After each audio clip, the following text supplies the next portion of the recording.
Welcome once again, friend, on the most commonly repeated MCQs in the ENT. And today we'll be discussing the part 12 of the series, myself, Dr. Naren Singh Chauhan. So, beginning with the question number 1, which says that cauliflower ear is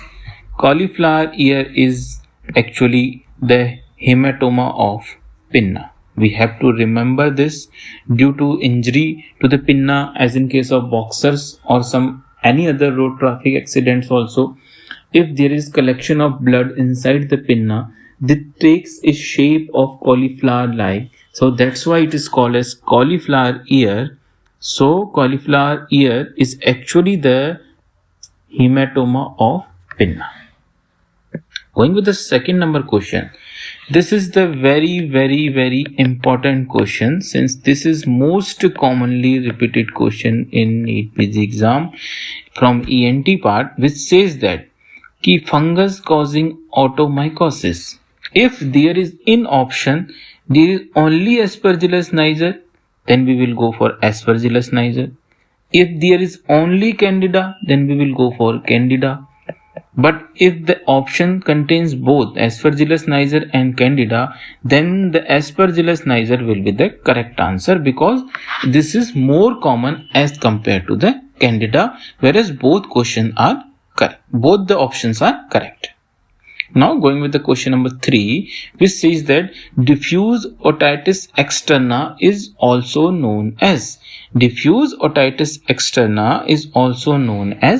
swimmer's ear, because it's commonly found in the swimmers due to the adulteration in the water of the swimming pool, like from chlorine or some other compound, which lead into the irritation of external auditory canal, leading into diffuse otitis externa. That's why it's also known as swimmer's ear.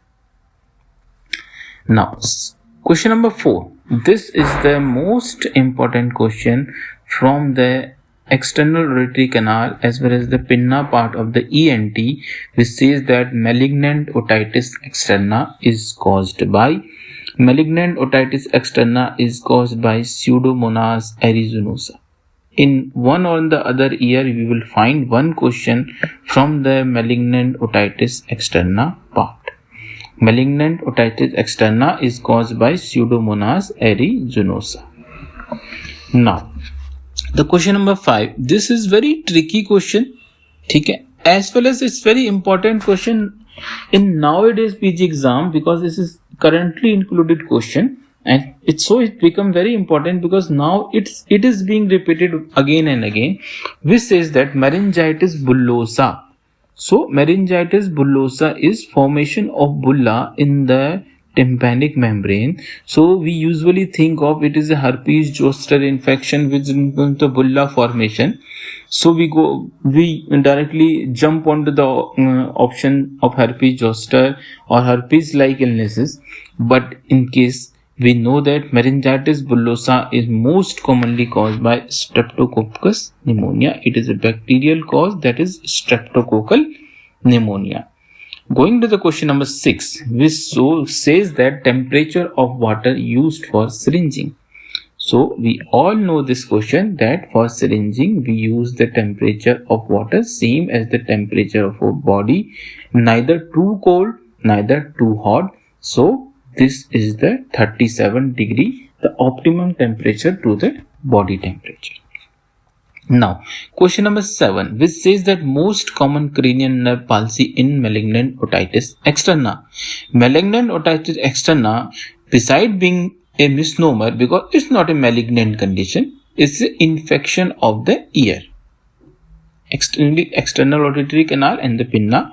So, even though because of its fulminant behavior and extension to the other parts very quickly, it's named as malignant otitis externa. So it involves the cranial nerve also. So most commonly involved cranial nerve, then that area is cranial nerve number 7, that is known as the facial nerve.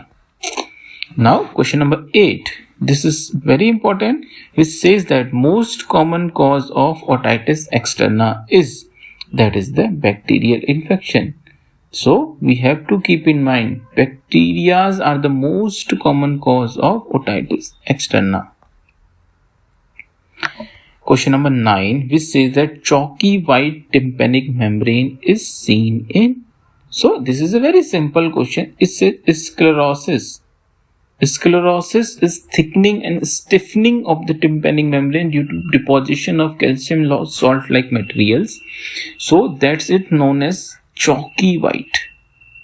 Chalky white tympanic membrane, tympanosclerosis. It is sometimes present congenitally, even if after the tympanic membrane perforation, which after the healing, it results into tympanosclerosis. Many patients has many patches of tympanosclerosis, more than one patches in their tympanic membrane.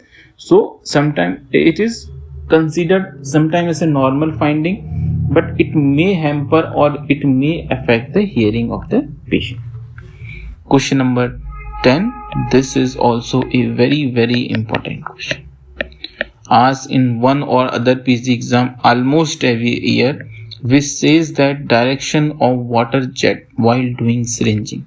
So this is always posterior superior.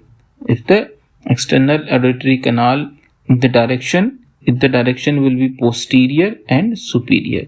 So we have to keep in this mind that this is posterior superior. So this is DPS, that is direction of water is posterior superior. We have to keep this in mind. So this finishes our part 12 of the most commonly repeated MCQs from the ENT part. Hope you like the video. Kindly like and subscribe and share as much as possible to help the NEETPG preparing student. Stay tuned because many parts are on the way. Thank you.